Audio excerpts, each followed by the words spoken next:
బాలకృష్ణ పేరు చెప్పగానే ఆయన పోషించిన పవర్ఫుల్ రోల్స్ ముందుగా గుర్తుకొస్తాయి.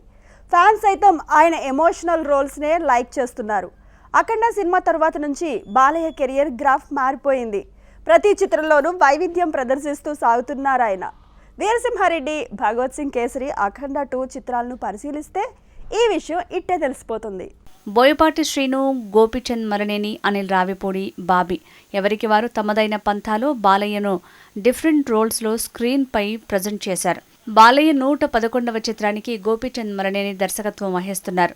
అభిమానులు కోరుకునే విధంగా బాలయ్య నటనతో ఆ సినిమాను తెరకెక్కిస్తున్నారు. గోపీచంద్, బాలయ్య కాంబో ఇప్పటికే వీరసింహారెడ్డితో ఒక హిట్ని వీరి ఖాతాలో వేసుకున్నారు.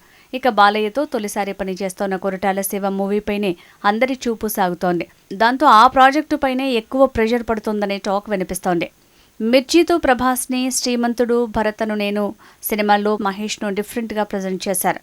జనతా గ్యారేజ్, దేవరా మూవీస్లో జూనియర్ ఎన్టీఆర్లోని అసలు నటుణ్ణి జనం ముందు నిలిపారు. ఈ నేపథ్యంలో సీనియర్ స్టార్ హీరో బాలయ్యతో కొరటాల శివ ఏ తీరున ప్రేక్షకుల్ని ఆకట్టుకుంటాడో అన్న ఆసక్తి సినీ జనాల్లో చోటు చేసుకుంది.